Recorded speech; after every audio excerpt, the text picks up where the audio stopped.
We love this world for its details, for the way Tolkien described every tree and every stone. While preparing this material, I fell in love all over again with that attention to the smallest things. I want to share that feeling with you. Set aside the everyday world and let us immerse ourselves in the details.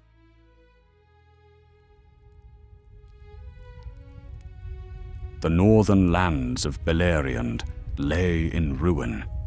Once they had been bright and fair, green with forests, crowned with towers of elves and halls of men.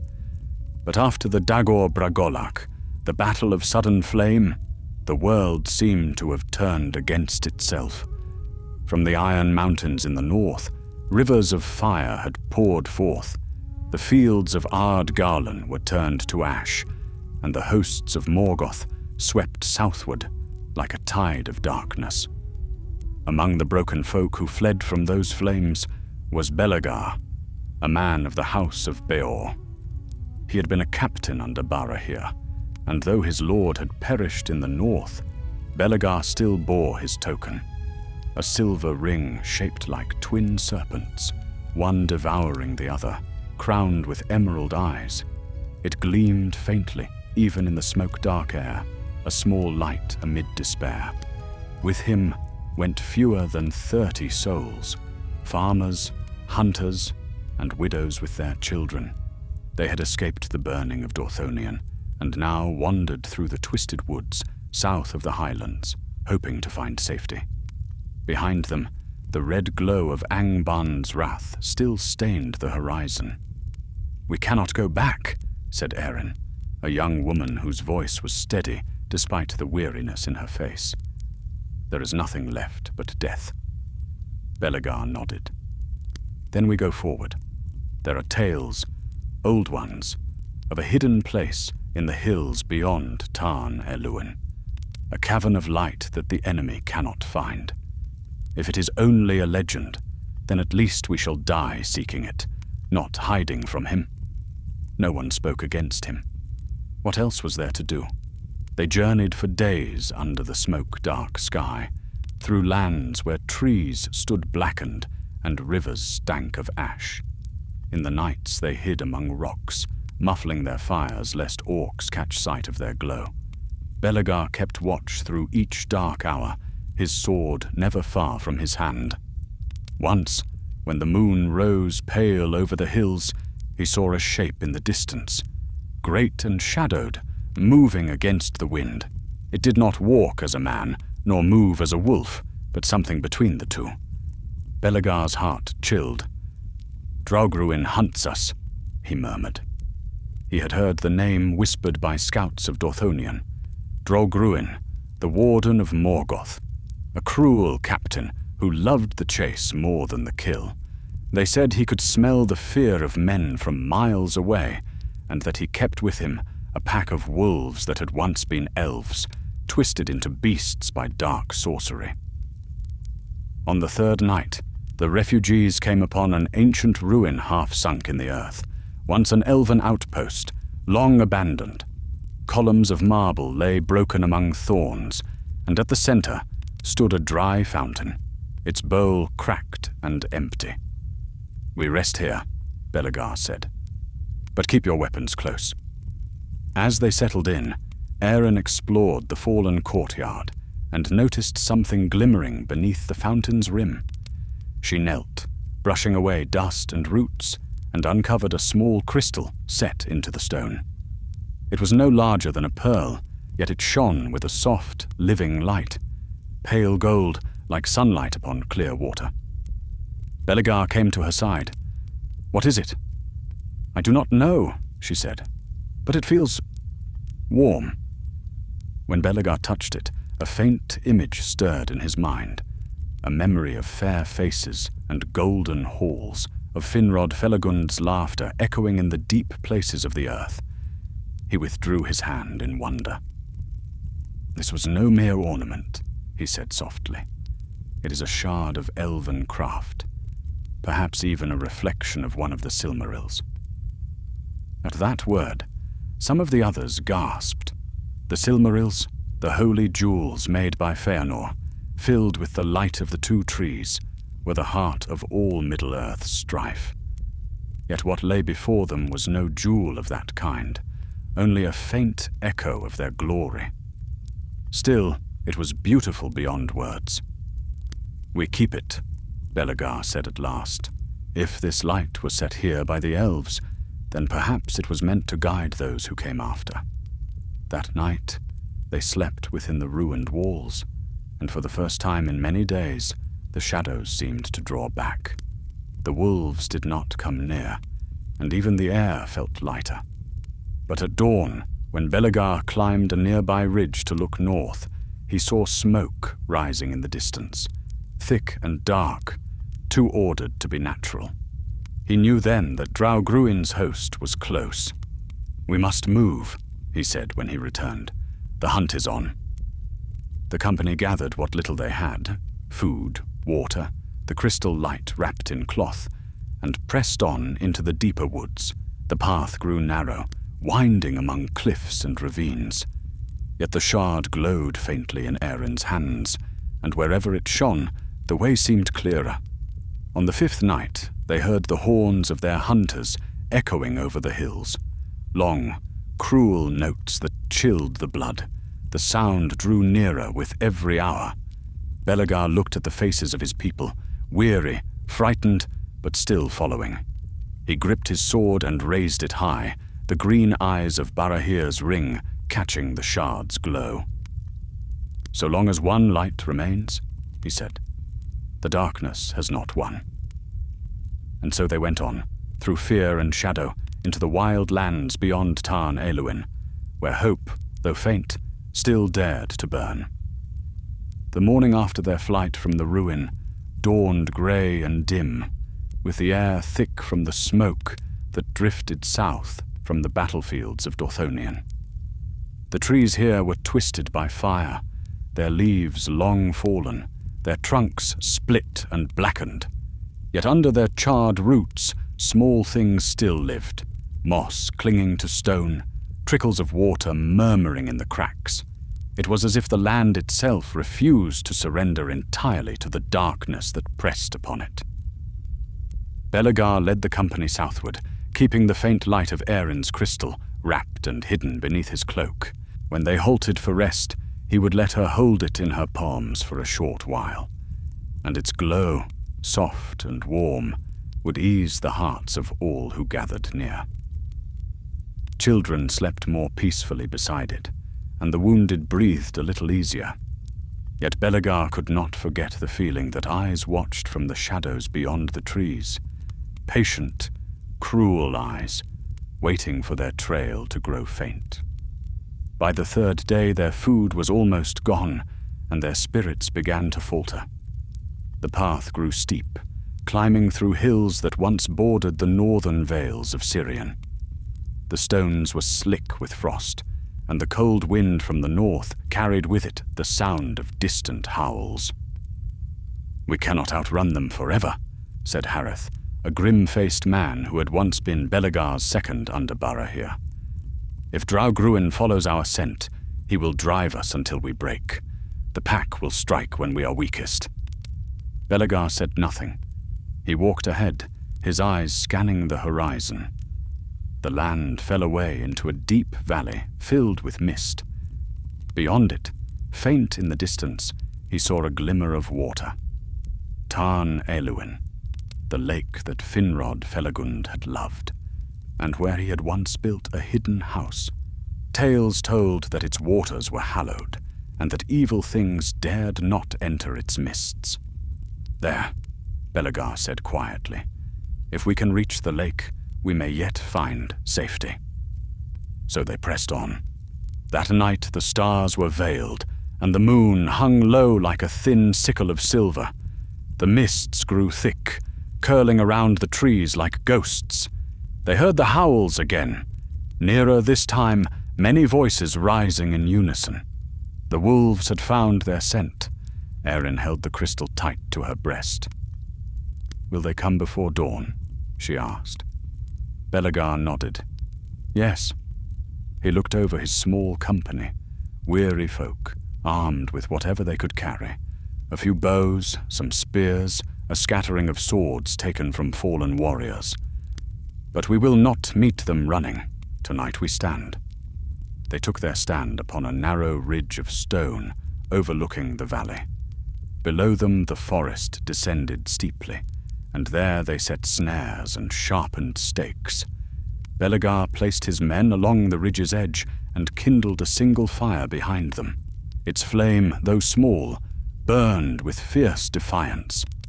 When the first shadow moved among the trees, Belegar saw eyes glimmering red in the dark. Wolves, great and foul, their bodies gaunt, their fur matted with ash. They came silently, padding through the mist. Behind them strode a tall figure, clad in mail of black iron, his helm wrought in the likeness of a wolf's head. Draugruin had come. He halted at the edge of the clearing, his voice carrying low and cold across the stones. "Men of Dorthonion," he said, "you wander too far from your graves. The Dark Lord bids you return." Belegar stepped forward, sword drawn, and his ring caught the firelight. "We do not serve Morgoth," he said, "nor shall we ever." Draugruin laughed softly. "All serve him in the end. Even the proudest elf king will bow when his bones are dust. But you, little captain, will kneel now, or I shall feed your folk to my children." At his signal the wolves leapt. The first wave rushed up the slope, and arrows flew to meet them. Hareth loosed his bow and struck one beast through the eye. Another fell, pierced by a spear. But more came, faster and stronger, their jaws snapping, and their breath foul with blood. Belegar met them head-on, his blade flashing in the firelight. Each stroke fell true, and the beasts shrank from his ring's glimmer, as though from holy fire. Yet for every wolf he slew, 2 more came in its place. Amid the chaos, Eren clutched the crystal and raised it high. Its light flared, blinding bright. Not the gentle glow it had shown before, but a fierce, golden radiance.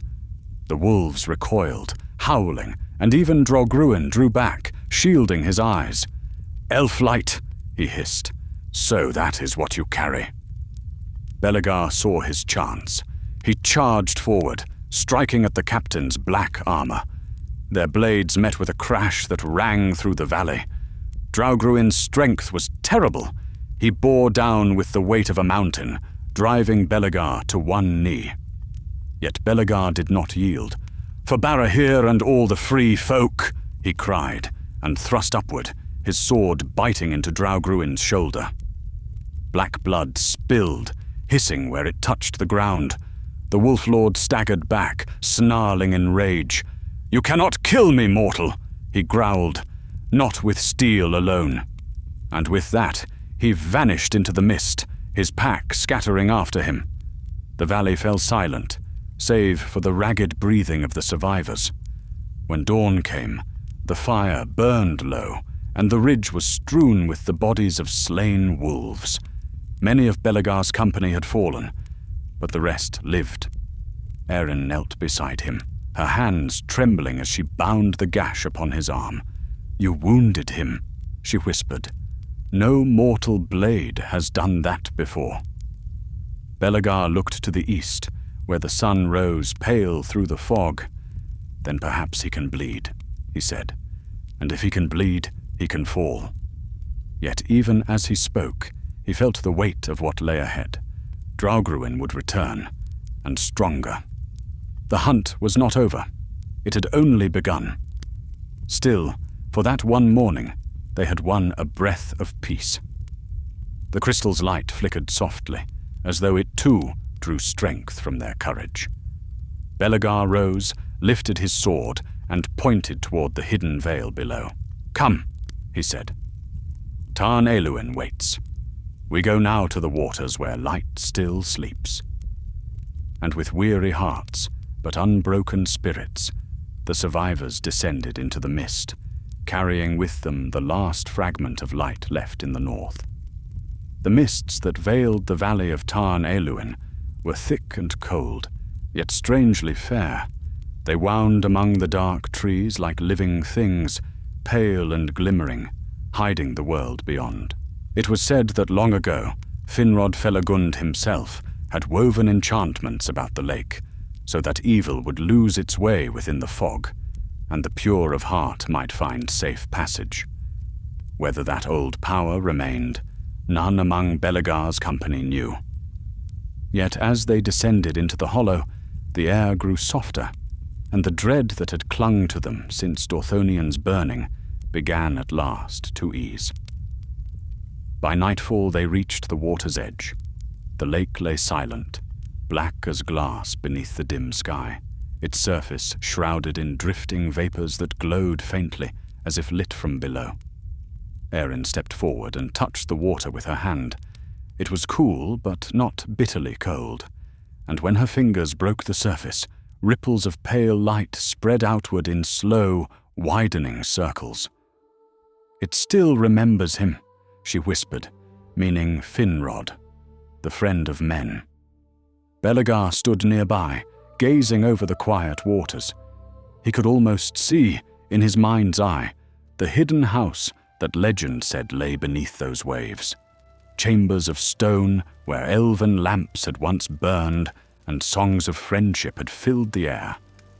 But that was long ago, before the wars of the Noldor had brought ruin upon the land. Now only silence remained. They built a small camp by the shore, kindling a low fire with what dry wood they could find. The survivors ate little and spoke less. The light of the crystal lay at the center of their circle, veiled by a fold of Erin's cloak, casting a soft gold hue across their weary faces. Belegar sat apart from the others, sharpening his sword.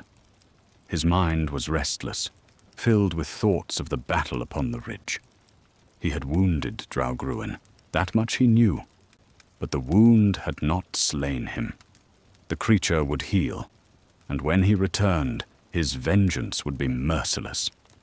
Hareth approached, crouching beside the captain. "You should rest," he said. "You have not slept since the fire broke out in Dorthonion." Belegar smiled faintly.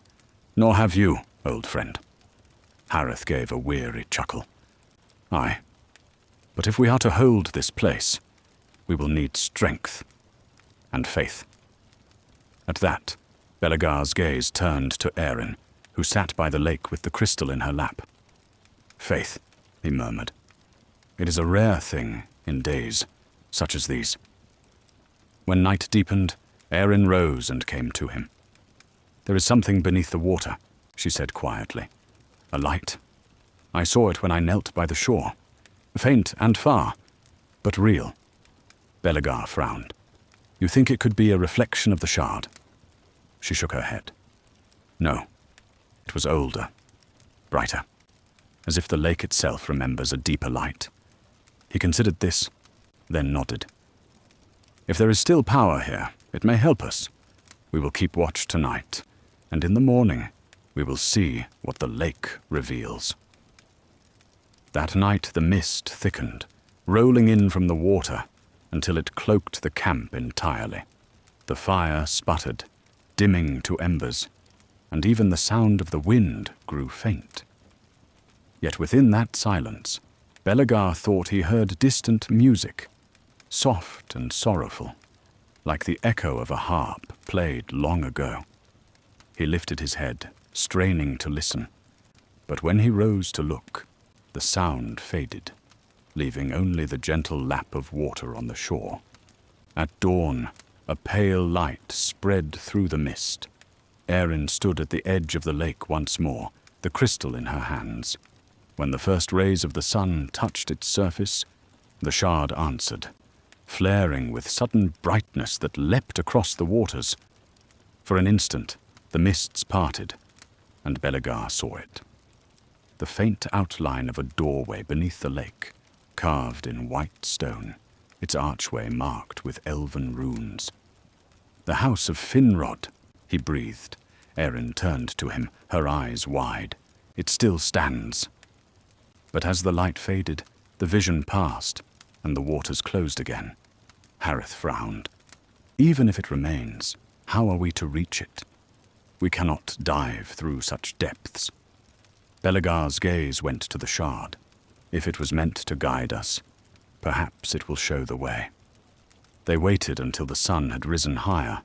Then Belegar took the shard in his hand and stepped into the water. It was cold enough to make him gasp, but as he waded deeper, the chill lessened. The crystal's glow brightened, forming a faint path beneath the surface. He looked back at Erin. "Follow me," he said. "Bring only what you must." One by one, the others entered the lake, fear battling hope in their hearts. The light beneath the water drew them onward, and before long they vanished beneath the mist, swallowed by the deep. The descent was strange and dreamlike.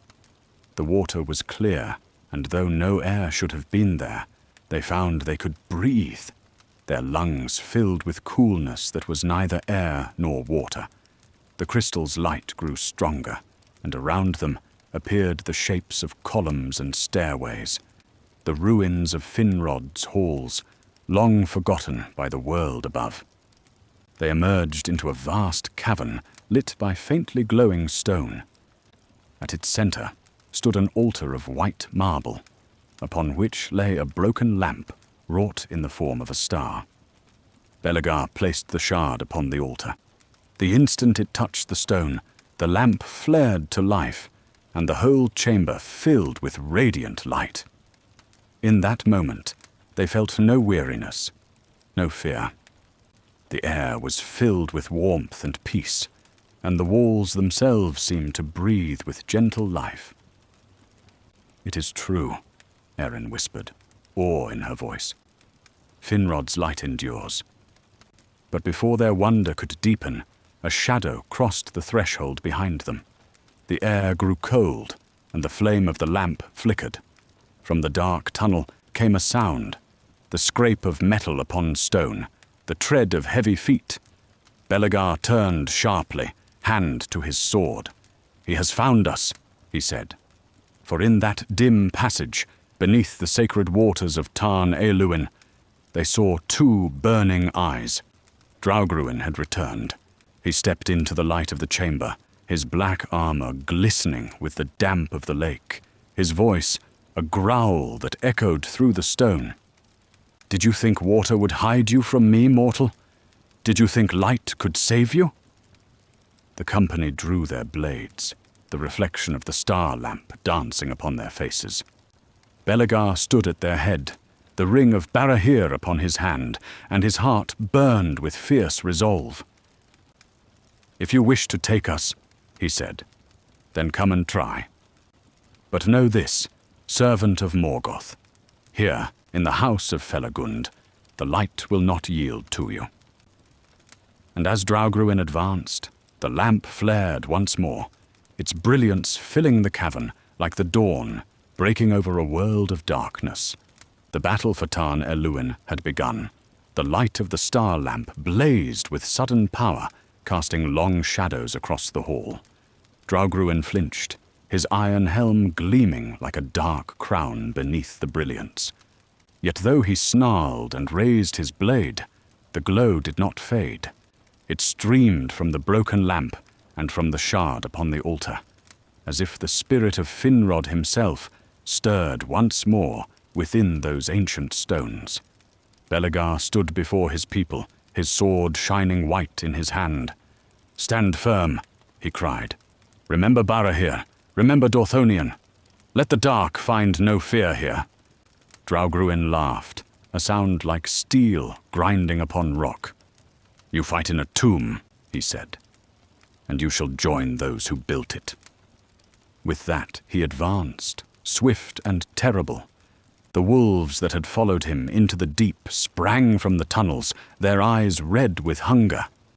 The company met them in the narrow hallways, blades flashing and arrows hissing through the air.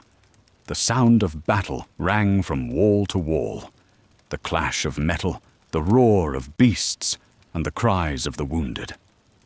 Belegar met Draugruin in the center of the chamber. Their swords struck with a crack that shook the pillars. Sparks leapt from the meeting of their blades, and the very air trembled.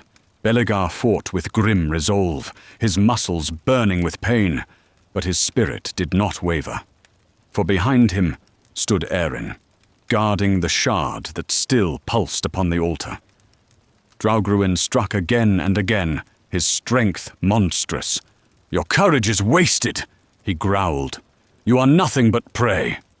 Belegar parried a blow that nearly shattered his guard, then drove forward, his sword cutting through the gaps in Draugruin's armor.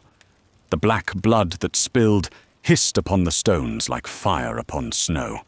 Yet the Wolf Lord only laughed, his wounds knitting before Belegar's eyes. "You cannot kill me here," Draugruin said. "This place is old, but the shadow of Onkband reaches even beneath the water.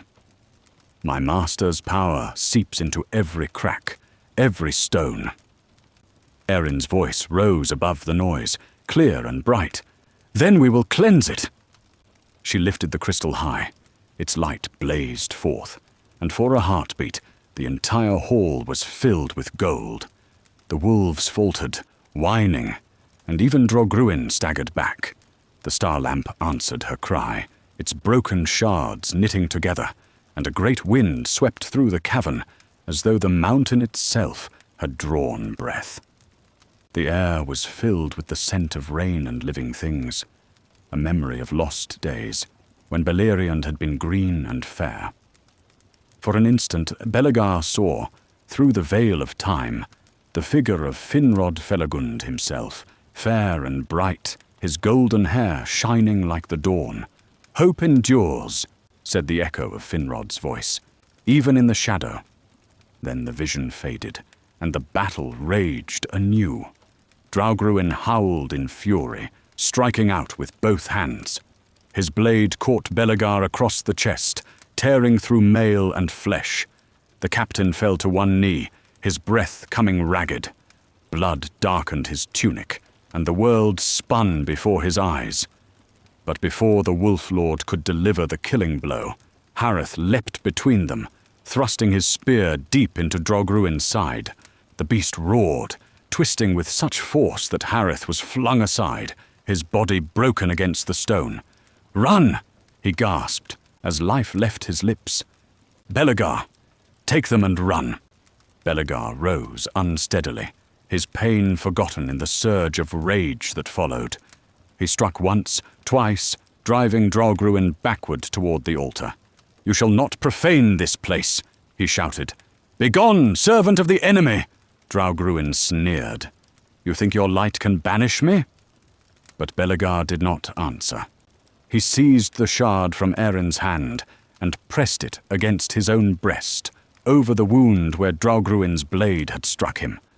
The light seared through flesh and bone, and a cry of both agony and glory tore from his throat. "By the ring of Barahir, by the friendship of Finrod, and by the blood of the free," he said, "I cast you out." The shard flared like a star reborn. A wave of pure light swept through the cavern, striking Draugruin full in the face. His armor smoked, his form shuddered, and the shadow that bound him began to unravel. He howled, a sound that shook the waters above, and his body crumbled into dust, leaving only the echo of his curse. The wolves that remained fled into the tunnels, yelping, their courage broken. Silence followed, deep and vast, as if the world itself had paused to breathe. Erin knelt beside Belegar. His eyes were open, but the light that had filled him was fading. "The shard," she began, reaching for it. He caught her hand. "Keep it safe," he whispered. "Let it shine, where hope still lives." His fingers slackened, and he fell still. For a long time, no one spoke. The survivors gathered around, their faces pale in the dim glow that lingered upon the altar. The star lamp burned quietly, its light gentle now, as if mourning its champion. Erin bowed her head. "He is gone," she said softly, "but his light remains." They bore Belegar's body to the water's edge, laying him upon a bier of stone beneath the glowing mist.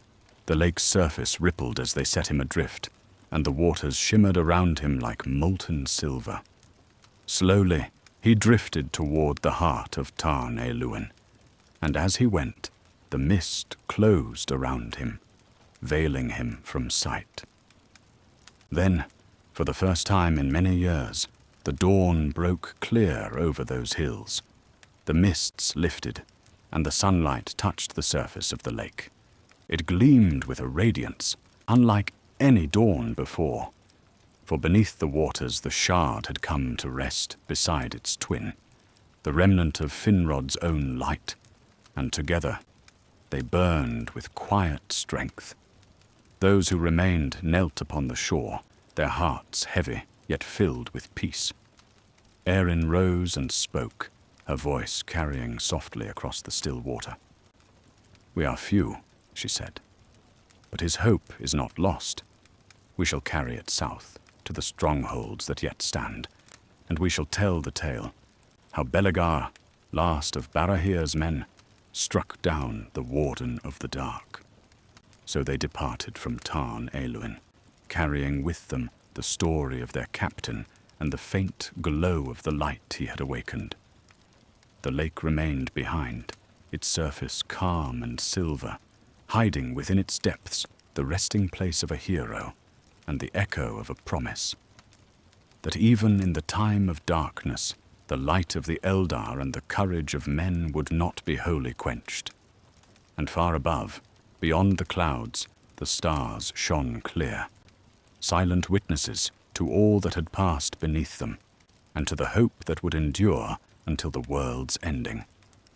Many weeks passed after the fall of Draugruin and the passing of Belegar the Brave. The mists of Tarn Elwyn clung softly to the valley, guarding the lake as though it mourned the captain who had perished beneath its waters. Yet even grief, when borne long enough, begins to take the shape of peace. And so it was for those few who had survived the darkness. Erin led them now, men and women who had known the ruin of their homeland and the wrath of Morgoth's servants.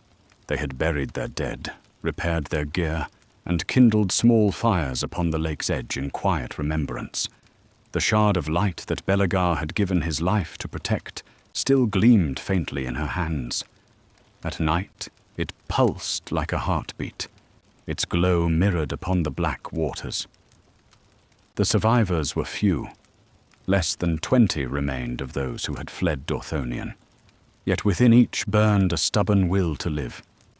Some wished to remain by the lake, trusting in its protection. Others longed to seek new lands where the shadow of Angband might not reach. Erin knew their choice could not be delayed.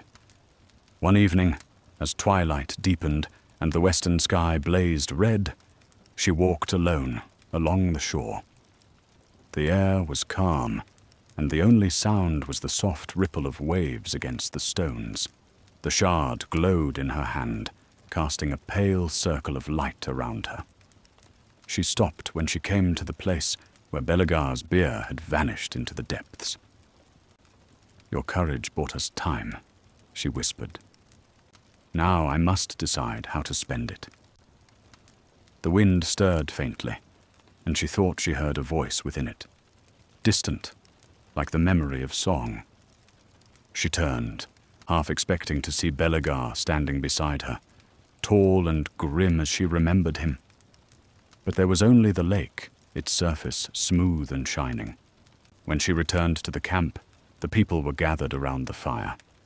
Talon, one of the younger men, rose to meet her. "The scouts returned," he said. "The roads south are watched. Orcs prowl the woods, and smoke rises beyond the hills." "Then there is no safety near," she replied. "None," said Talon. "Yet if we remain, the enemy will come here again. Draugruin's death will not go unanswered." Erin looked to the others, worn faces, hollow-eyed but unbroken. "Then we go south," she said at last. "There are still free lands beyond Sirion. Nargothrond may yet stand. If we can reach its gates, "We may find aid," the company murmured in agreement, though fear shadowed their hearts. Still, they trusted her, for she had stood beside Belegar to the end, and in her voice there was both sorrow and resolve. They broke camp at dawn. The mists rolled away before them as they climbed from the valley, leaving Tarn Elwyn sleeping behind in its quiet hollow. The shard's light guided their path through the forest, gleaming faintly even by day. For many days they travelled through desolate lands. Once, these had been green fields where the house of Beor had tended their flocks beneath the protection of the elves. Now they were barren, blackened trees, burned villages, and bones whitening beneath the sun. Morgoth's shadow had devoured all, yet even in ruin, beauty lingered. At times, Erin would see a flower blooming from a crack in the stone, or a stream running clear among the ashes. "The world fights to live," she said softly. "So shall we." But the road was perilous. Twice they were forced to hide, as bands of orcs passed nearby, dragging captives bound with chains.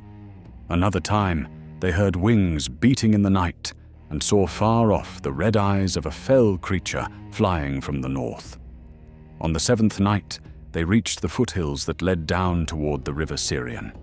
There, in a hollow sheltered by rock, they found an old watchtower, half collapsed, built long ago by Finrod's kin. They made their camp within its broken walls, grateful for the stone's protection. As the others slept, Erin kept watch. She sat by the ruin's gate, the shard resting on her knee, its glow soft and steady. Her thoughts wandered to the days before the ruin, the laughter of her kin, the green slopes of Dothonion, the songs sung in the hall of Barahir. All gone, she thought, like smoke upon the wind. But when her eyes closed for a moment, she dreamed. And in that dream, she stood again beside Tarn Elwyn. The waters were bright with starlight, and from beneath the surface came a glow, stronger now than before. Out of it rose a figure robed in silver, not Belegar, but taller, fairer, his face serene. "Do not despair," said the figure. "The light you carry was not given in vain. Southward it must go, for in the halls of Nargothrond it will find kinship once more. Guard it well, daughter of men, for dark days yet lie ahead." When Erin woke, the dawn was breaking. The shard in her hand was warm, and its light stronger than before. She rose and looked to the south, where a faint green shimmer marked the valley of Sirion. They set forth again, following the course of the river. The air grew gentler as they descended, and the land showed signs of life, young trees sprouting, grass returning to the meadows. For the first time, hope stirred in their hearts. But Morgoth's reach was long. As they neared the crossing of Ithel Sirion, they found the bridge broken and the waters running swift with spring flood, and upon the far bank, black shapes moved, orcs patrolling the shore. "We cannot pass here," said Talon grimly. "They will see us." "Then we wait," Erin answered. "When night falls, we cross by stealth." That night the moon was veiled, and the air was thick with mist. The company waded into the river, the cold biting to the bone. Erin held the shard high above the water, its faint glow hidden beneath her cloak. The current tugged at them fiercely, and twice someone slipped, but they pressed on. When at last they reached the far bank, they thought themselves safe, until a horn blew from the darkness. "Orcs!" cried Talon. Arrows hissed from the shadows, striking sparks from stone. The survivors scattered for cover, fighting with desperate fury. Erin loosed her own arrows until her quiver was empty, then drew her dagger. The shard pulsed at her side, and where its light fell, the shadows seemed to recoil. But they were outnumbered, and the enemy pressed close. Talon was struck by a spear and fell beside the river, his last breath a whisper. "Go. South." Erin seized the shard and turned to flee. She ran through reeds and smoke, her heart pounding. The others followed where they could, but the night was chaos. Behind her she heard shouts, the clash of metal, and the wail of the dying. At last she burst into a grove of willows beside the river. The mist was thick, the world spinning. She fell to her knees, gasping. The shard glowed bright now, almost blinding, a beacon that pierced the night. From the fog came the sound of pursuit, heavy feet splashing through the shallows. She clutched the light to her chest and whispered, "Finrod, guide me." Then a brilliance like the dawn erupted from the shard. The ground trembled, and a wave of radiance swept outward, blinding her foes. When her sight returned, she was alone. The river quiet, the night still. Erin knelt, trembling, the shard dim once more in her hands. She looked up at the sky, where faint stars shone through the mist. "I will not fail," she said aloud. "Belegar's light will not fade." And rising to her feet, she turned south once more, the last of Barahir's folk, carrying with her the memory of Tarn Eluin and the hope of a free world. The journey to Nargothrond had only begun.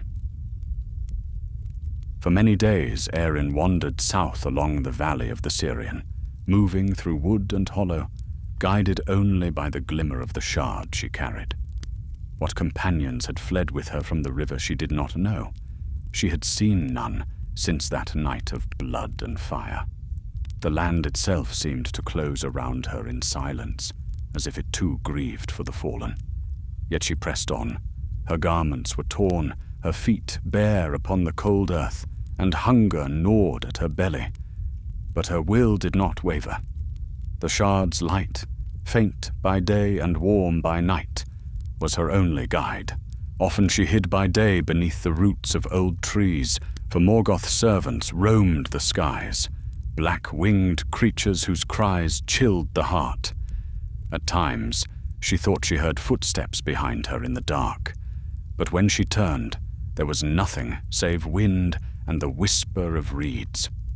Loneliness weighed upon her, yet in her dreams she heard the echo of Finrod's voice, calm and clear, reminding her, "The light must go south, for there it shall be kindled anew." Thus she kept to the shadowed valleys, until, after many weary leagues, she came upon a land of hills and running streams, where the air was sweeter. Here spring still lived, small flowers clung to the stones, and birds sang softly in the dawn. She knelt to drink from a clear brook and felt tears upon her face, for she had not known beauty since the fall of Dorthonion. While she rested, the shard glimmered faintly, and she saw within it a reflection not of her own face, but of sunlight upon stone, as if it remembered another place, deep and fair. She rose, strengthened by that vision, and set her steps once more towards the south. For 2 nights she journeyed through the foothills, until at last she came upon a narrow ravine where an old bridge crossed a torrent. Beyond it rose a wall of cliffs, and within them she glimpsed the dark mouth of a tunnel. It seemed no work of orcs, for the arch was smooth and true, shaped by hands of skill long ago. "The way beneath the hills," she murmured. "Perhaps this is the road that leads to Nargothrond." But as she approached, she heard movement upon the stones, the scrape of boots, and the low murmur of voices. Drawing her cloak close, she crept to the bridge and peered through the shadows. There, standing in the torchlight, were a handful of elves, tall and stern, clad in green and silver, their bows strung and their eyes keen. One of them raised a hand. "Halt, traveller," he said. "This road is forbidden to strangers." Erin stepped from the shadows, weary but unafraid. "I am no enemy," she said. "I come from the north, from the lands that were Dorthonian." The elves exchanged glances. "Few come from that place now," said their leader, a tall elf with hair dark as night. "And fewer still live to speak of it. What brings you here?" Erin drew forth the shard from her cloak. Its golden light spilled across the bridge, bright and pure, and the elves fell silent. "This light," she said, "was guarded by Belegar of the House of Beor, who died beneath Tarn Eluin. He said it was a relic of Finrod Felagund, friend of men. I seek the halls where Finrod once ruled, Nargothrond." At the name, the leader's eyes softened. "Then you speak truth," he said, "for few among men remember that name with love." He lowered his bow. "I am Calenwe, warden of the northern marches. If you indeed bear a light of Felagund's house, then you are welcome. Come, the road is long, but it leads to safety." So Erin followed them through the tunnel. The air grew cool and damp, the sound of running water echoing from unseen depths. After a time, faint glimmers appeared upon the walls, crystals set into the stone, glowing with soft hues of blue and white. At last the passage opened into a vast cavern, roofed with vaults like a cathedral. She gasped, for before her lay the hidden city of Nargothrond. Terraces and bridges arched above the underground river, and lamps of silver and crystal shone upon carvings of trees and stars. Elves moved gracefully through the halls, their voices blending with the music of harps that drifted from unseen chambers. It was a place untouched by time, serene yet strong, filled with a peace Erin had long forgotten. Calenwe guided her to a tall hall where banners of green and gold hung from the pillars. Upon a dais sat Orodreth, the king of Nargothrond, who had taken Finrod's throne after his fall in Tolin Garhoth. His face was fair but grave, and his eyes held both wisdom and sorrow. The guards announced her name, and Erin bowed low. "My lord," she said, "I bring tidings from the north, and a gift long lost." She held out the shard. Orodreth rose and came down the steps. When his hand touched the light, it flared like a star reborn. The hall brightened, and the elves murmured in wonder. "This is indeed of Felagund's making," he said softly. A fragment of the lamps he set beside Tarn Eluin to guard that place from the shadow. "Long have we thought them lost." He looked to Erin. "Tell me, child of men, how came you by this relic?" So she told him all, of Belegar's stand against Draugruin, of the battle beneath the lake, of the fall of her kin, and the long flight south. When she had finished, silence filled the hall. Then Orodreth spoke, his voice gentle. "Belegar of the House of Beor has found honor among us this day. His courage has renewed what was fading, for this light is bound to the memory of my uncle, Finrod. Through it, his friendship with the race of men lives still." He turned to his captains. "Let word be sent throughout Nargothrond that a friend of the House of Beor is come among us, and that she bears a flame of our ancient lord." That night, Erin was given a chamber overlooking the great river. The lamps of Nargothrond shimmered upon the water, and soft music drifted through the halls. For the first time since her flight, she slept without fear. Yet in her dreams, she saw again the lake of Tarn Eluin, silver beneath the stars. Upon its surface drifted a small light, the spirit of Belegar, perhaps, or the reflection of the shard that now lay within Nargothrond's keeping. And as she watched, the light sank slowly into the depths, merging with a brilliance far below, where the waters gleamed like the heart of the world. When she woke, dawn's glow was streaming faintly through the high windows. She rose and stood upon the balcony, gazing southward, where the hidden river flowed toward the sea.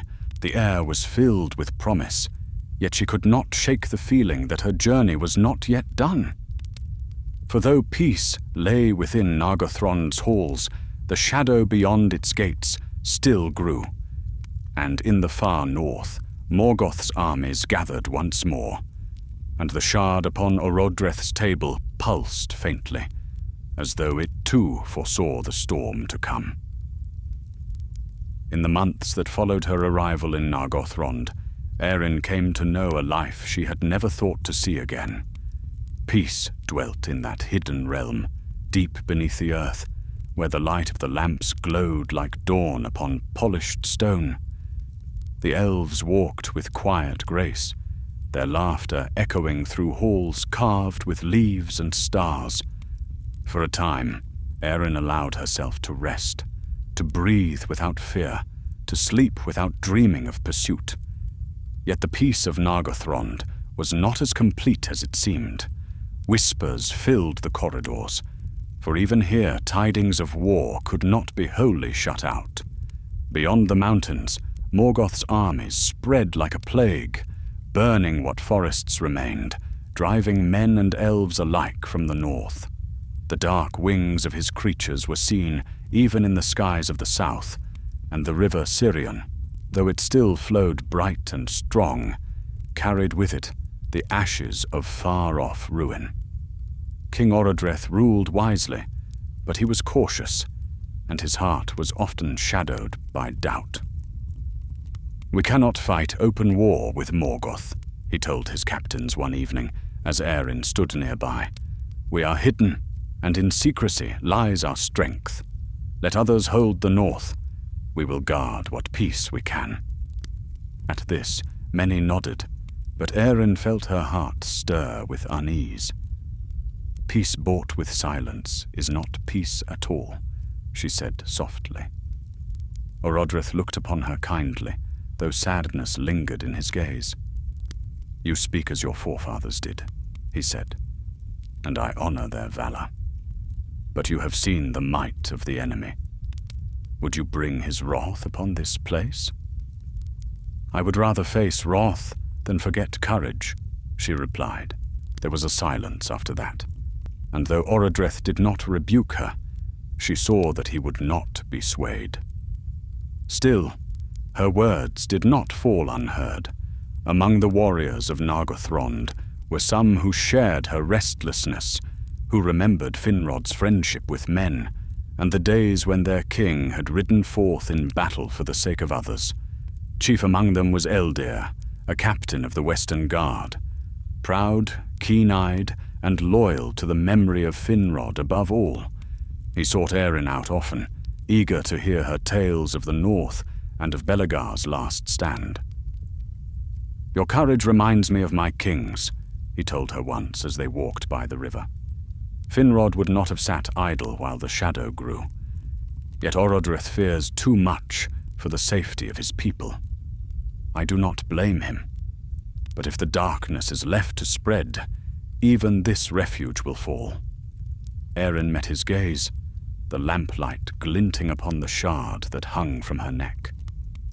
"Then perhaps the time will come when Nargothrond must choose, to fight or to fade." Eldir nodded gravely. "If that hour comes, I pray you will stand with us." So passed the days, quiet on the surface, yet heavy with the gathering of unspoken purpose. One night, while Erin slept, she dreamed again of Tarn Eluen. The lake lay dark, but beneath its surface burned the mingled lights of two stars, one gold, one silver. She saw Belegar standing upon the shore, his figure faint as moonlight. "The light you carry is not meant to rest," he said. "It must rise again, for the time of darkness is not ended." She woke, trembling, the shard warm against her skin. A whisper seemed to linger in the air, like the fading of a song. She knew then that her peace was nearing its end. Soon after, a messenger came to Nargothrond, an elf of Doriath, weary and travel-worn. He brought tidings of dread. The north was lost beyond all hope. Morgoth's hosts had overrun the lands of the House of Hador. Men who survived were scattered or enslaved. Even in Doriath, The shadow pressed close, and rumors spoke of new terrors rising from the mountains. When these tidings were spoken in the great hall, the people fell silent. Orodreth bowed his head, and his hands clenched upon the arms of his throne. "So the age wanes," he murmured. "The light of the Eldar grows dim." But Erin stepped forward and spoke clearly, her voice carrying through the stillness. "If the light of the Eldar dims, then we must kindle it anew. The strength of the enemy grows because we hide from him. Finrod did not build this city for fear, but for hope. Let us honor that hope now." A murmur rose among the gathered elves. Some nodded, their eyes brightening. Others turned away in silence. Orodreth looked upon her long, then said, "You are brave, daughter of men. Yet I cannot lead my people to ruin." It was Eldir who broke the silence. "Then let those who still have heart follow where courage calls," he said. And so it was that a small company gathered in secret, elves and men together, bound by a shared resolve. Erin was among them, and the shard of Finrod's light became their token. They called themselves the Fellowship of the Shard, and they swore an oath to carry the flame of resistance north once more. For many nights they prepared in secret, forging weapons and gathering provisions. Eldir led them, though he swore no rebellion against his king. "We will fight in his name," he said, "until he chooses to stand beside us." When all was ready, they departed in silence, slipping from the hidden gates before dawn. The guards who watched them did not raise alarm, for many among them shared their hearts' unrest. Thus Erin left the safety of Nargothrond, her cloak heavy with dew, her hand upon the shard that had guided her through so many perils. She did not look back. Their road led westward through the woods, following the course of the Narog until it met the Sirion again. There they found the land still wild and free from the enemy's patrols. By day they rested beneath the trees. By night they moved northward, guided by the stars and by the soft glow of the shard. After many days of travel, they came upon a ruined watchtower, long abandoned. There they lit a fire, their first since leaving the caverns. The smoke curled into the night sky, and for a brief moment, Erin felt as though they had kindled a signal, a call to all who still remembered the light. But far away, beyond the mountains, another fire burned, vast and cruel, staining the heavens red. It was said that Morgoth's forges in Angband had awoken once more in full wrath, and that his captains marched to reclaim the lands of the south. The time of darkness was not ended, it had only deepened. Erin looked to the north, her hand upon the shard. "Then we will meet the dark once more," she whispered, "and this time it will not find us unready." The firelight caught her eyes, and in them gleamed the reflection of gold, the last light of Finrod's gift, shining defiantly against the night. And though the wind carried the sound of distant thunder, the hearts of her companions did not falter. For in that moment, beneath the stars of Middle-earth, hope was rekindled once again. The Fellowship rode northward through the wild, following old paths that once had been roads of the Eldar. Grass and moss now swallowed their stones, and the forest leaned close on either side, whispering with every breath of wind. They were few, less than a score in all, but in each heart burned a purpose that no fear could quench. The shard of Finrod's light, borne by Erin, shone softly beneath her cloak, a small star against the deepening gloom. Spring passed into summer as they journeyed. The days grew long, but the shadow over the world did not lift. Dark clouds gathered ever more thickly in the north, and strange lights flickered above the mountains. Once, at sunset, they heard the rumble of thunder that was not born of storm, and Eldir said quietly, "Angband's forges burn again." They avoided the open lands, and kept to the woods and valleys, for Morgoth's servants ranged far. Once they spied a troop of orcs dragging prisoners across the plain, ragged men bound in chains. The fellowship wished to strike, but the foe were many, and Eldir forbade it. "We cannot yet make war," he said. "If we fall here, the light we carry will perish with us." So they hid and waited until the column passed. Erin watched in silence, her hands clenched. "Every step we take southward, the darkness takes 2 north," she said bitterly. Eldir's eyes met hers, steady but sad. "Then we must strike when the moment comes, not before, and not too late." On the 12th day of their journey, they reached the borders of a broken land where the forest thinned, and the hills rose like bones from the earth. Smoke hung in the air, drifting from unseen fires to the north. They made camp among ancient stones, the ruins of some forgotten stronghold. There, as the night deepened, Erin could not sleep. The stars seemed dimmer than before, their light veiled by a grey haze. She rose and walked beyond the camp, the shard glowing faintly in her hand. The wind moaned across the stones, and she felt suddenly that the land itself was watching her, waiting. Then a voice spoke from the shadows. "You carry a flame not meant for mortal hands." Erin turned swiftly. Out of the darkness stepped a figure cloaked in grey, his hair silver as moonlight. His eyes were ancient, filled with the light of the Eldar, yet shadowed with sorrow. He bore no weapon save a staff of pale wood. "Who are you?" Erin demanded. "Friend or foe?" The stranger inclined his head. "Neither, or both, in the way of things. I am called Lomion, once of Doriath, though few remember that name now." Eldir, roused by the murmur of voices, approached with drawn blade. "Lomion," he repeated. "That name means child of twilight. I have heard it before, a name cursed in Doriath, for it was given to Eol's son." The stranger's gaze did not waver. "So the songs tell," he said quietly. "Yet songs do not speak all truth. I have walked far from that shadow, and my heart has known both darkness and light. If I come now, it is not as foe. The winds of the world carry tidings, and I have followed them here." Erin studied him. Though doubt pricked her, she felt no malice in him. "Then speak, traveller," she said. "Why do you seek us?"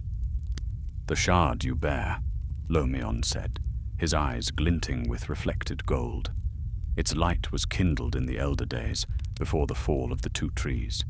Few such relics remain.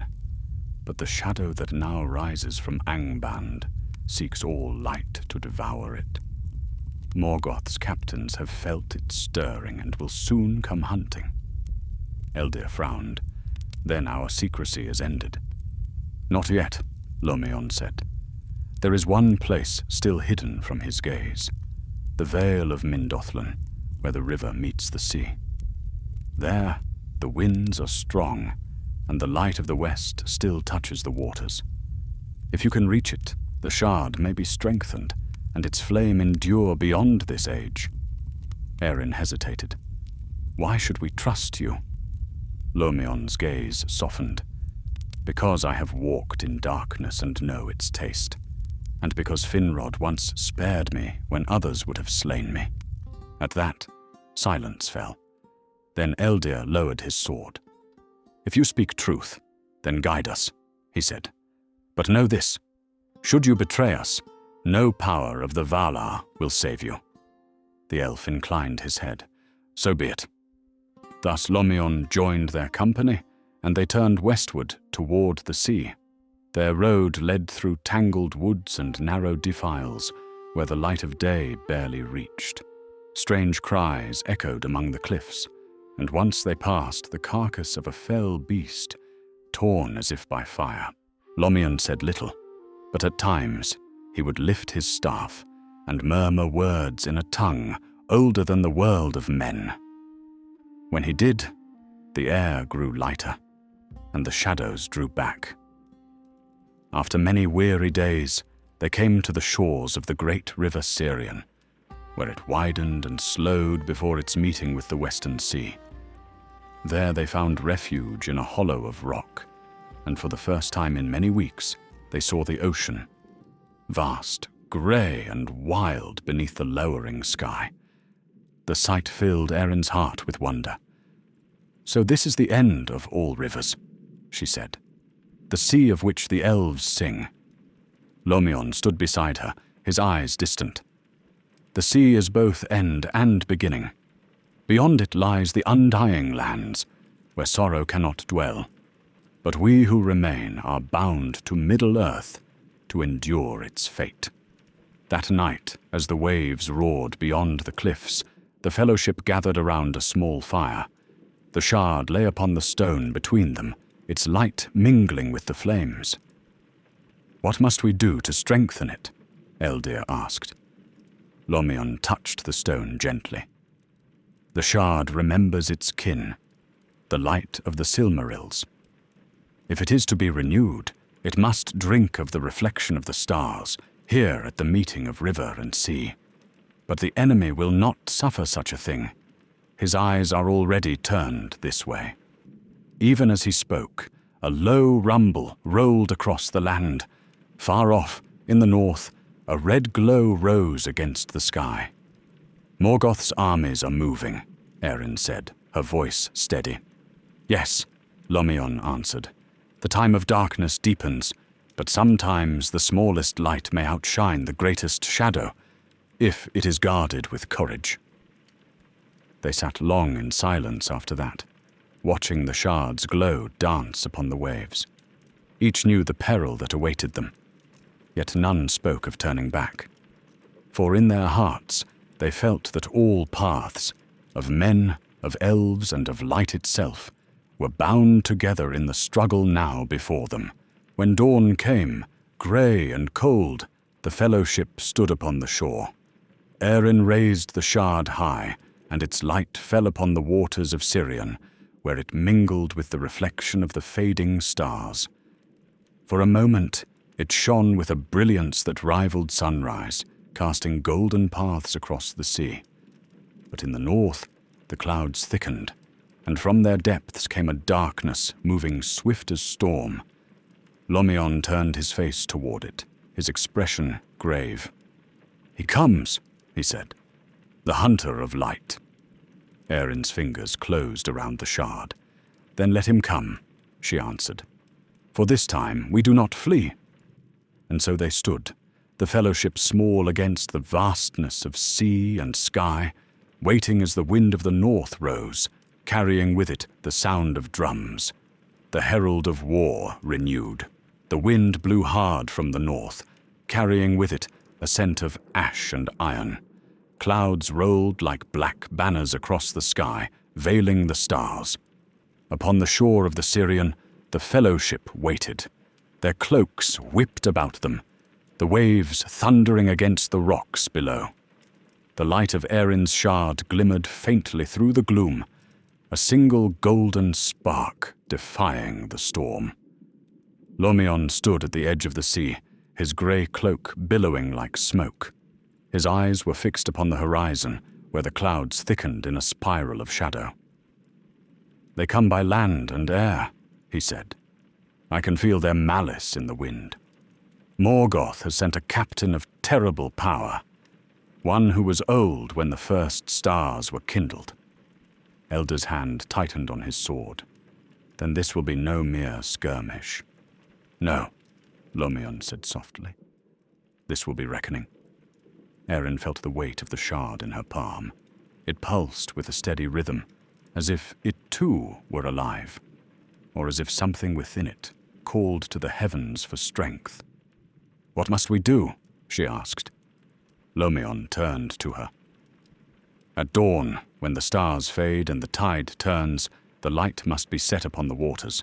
If it endures the breaking of the waves, it will be renewed. But if it fails—" He did not finish. "Then we stand and guard it," Erin said. Elder drew his blade and knelt beside her. Until the last breath, he swore. The night passed slowly. The fellowship took what rest they could, though none slept deeply. The sea roared, and the ground trembled now and then, as if giants stirred in the earth. Erin sat beside the small fire they had kindled within the hollow of the cliffs, her cloak drawn close against the wind. The shard's glow cast long, rippling reflections upon the walls. Lomion sat opposite her, silent, his face shadowed. "You do not fear death," he said at last. "I have seen too much of it to fear it," Erin replied. "But I fear failing, that all we've done might be lost to the dark." He nodded. "That fear is the shadow that haunts every heart. Yet to feel it and still stand, that is what the Valor call courage." When the first light of dawn broke, dim and cold through the storm, the company rose. The sea was wild, foaming and furious, and the wind carried fine spray that burned the eyes. Erin stepped forward to the water's edge, the shard held before her. "Now," Lomion said. She lifted it high, and the golden light spilled across the waves. It touched the foam, and for a moment the sea seemed to calm, as if listening. Then she cast the shard into the water. It sank slowly, its glow deepening, until it rested just below the surface, a small sun gleaming in the grey depths. The others formed a circle around her, weapons drawn. The wind rose to a howl. From the north there came a cry, distant but terrible, and the sky darkened once more. Shapes appeared upon the horizon, black-winged beasts, their riders clad in iron and shadow. Behind them, upon the landward road, a host of orcs poured forth, banners tattered and torches flaring red. "Stand fast!" Elder shouted. "For the light!" The first wave came swiftly, arrows hissing through the storm. The fellowship answered in kind, their bows singing, their shafts gleaming like silver. Many of the enemy fell, but more came on, crawling over the rocks like ants. The clash of steel rang out, sharp and unrelenting. Erin fought beside Elder, her dagger flashing. The shard beneath the waves glowed brighter with every blow she struck, as though it drew strength from their defiance. Yet the enemy was countless, and the sea's edge ran black with their blood. Then the sky split apart with thunder, and from the storm descended a monstrous figure, winged and wreathed in flame.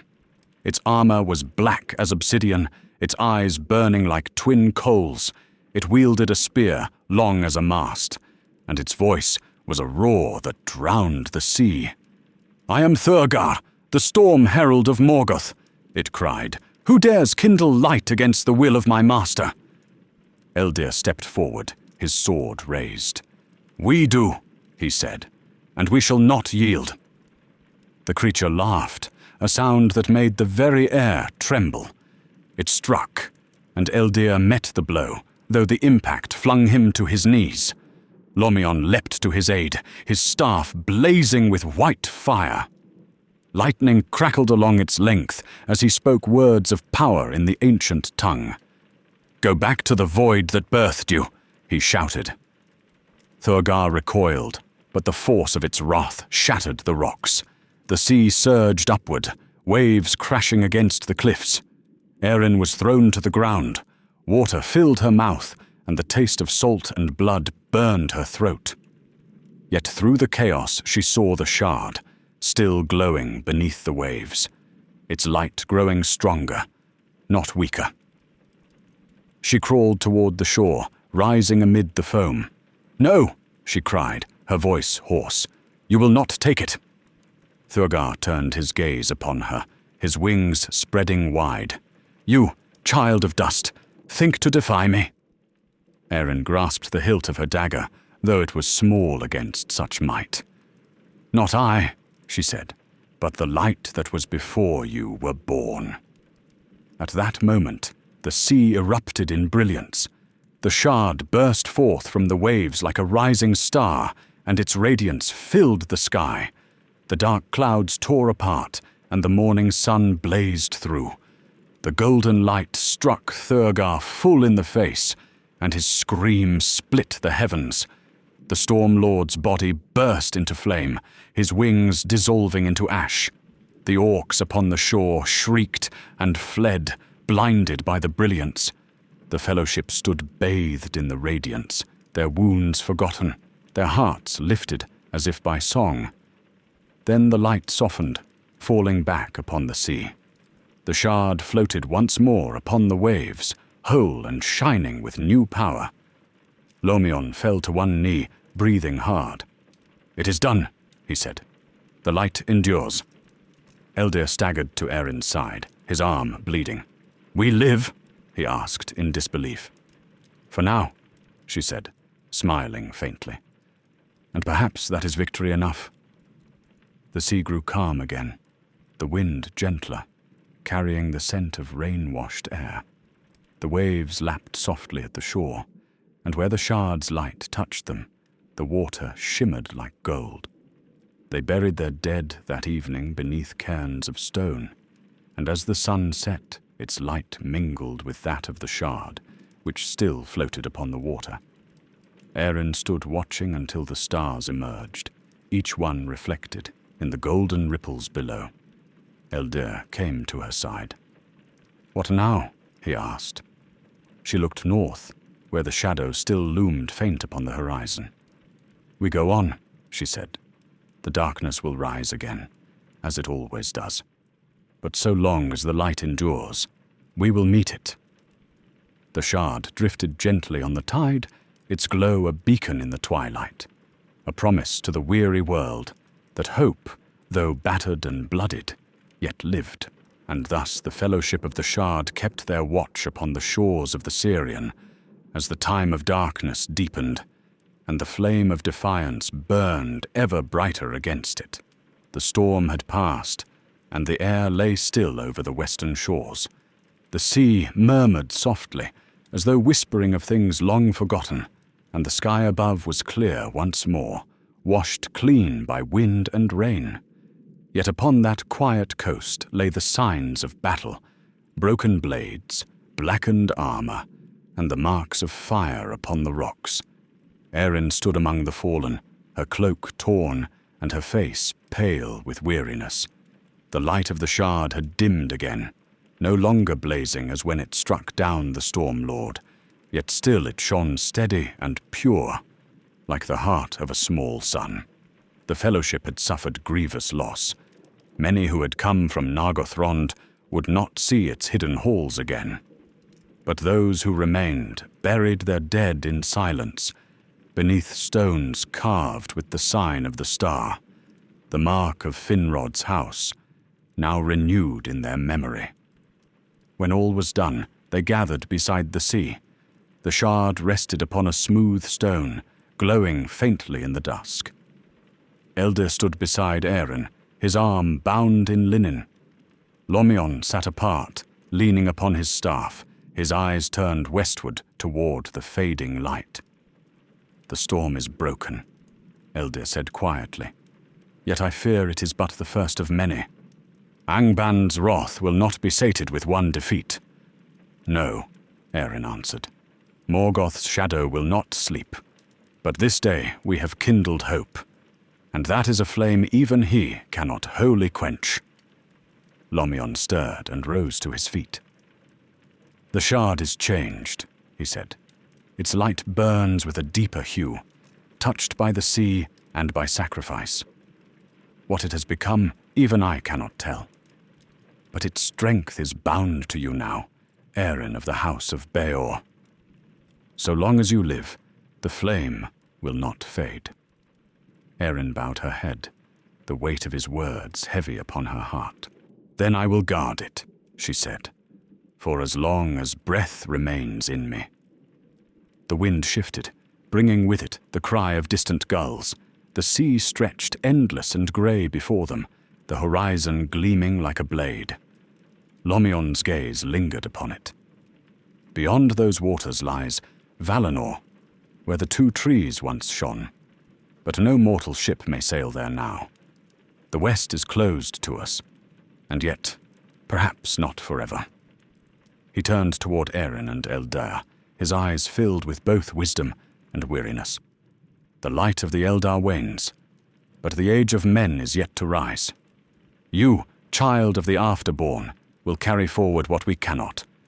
Remember this: the shadow is vast, but not eternal.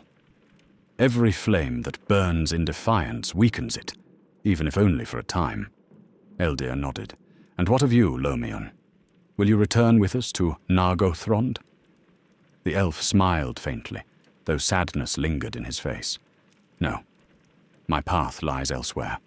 The time of my kind draws to its twilight, and I would see the last lights of the world before they fade. Perhaps I shall wander the forests of Osiriand, or walk once more beneath the starlit trees of Doriath, if any yet stand." Erin stepped forward. "You have guided us through darkness and peril. I would not have you go alone." He looked upon her with gentle eyes. "You have companions still, and a destiny yet unfulfilled. Fear not. We shall meet again, though perhaps not in this world. For all light flows from the same source, and in the end, all streams return to the sea." Then he raised his staff, and a soft glow spread from its tip, mingling with the shimmer of the shard. "May your path be guarded," he said, "and may the memory of this day live in song when all else is forgotten." With that, he turned and walked away along the shore, his figure growing smaller with each step, until he vanished into the silver mist that rose from the sea. Erin and the Fellowship watched him go in silence. Then Eldir placed his hand upon her shoulder. "He has gone into the west," he said quietly, "and we must go east once more, back to the lands that need us." Erin looked down at the shard, its light mirrored in her eyes. "Yes," she said, "our task is not done." They broke camp at dawn. The road back was long, and the land still full of peril. Yet something in the world had changed, a faint stirring of renewal, as though the earth itself remembered the touch of light. Grass grew where blood had fallen, and the cries of birds echoed once more along the river's course.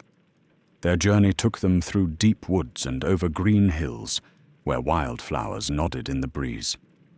Along the way they found other survivors, scattered men who had fled the ruin of their homes.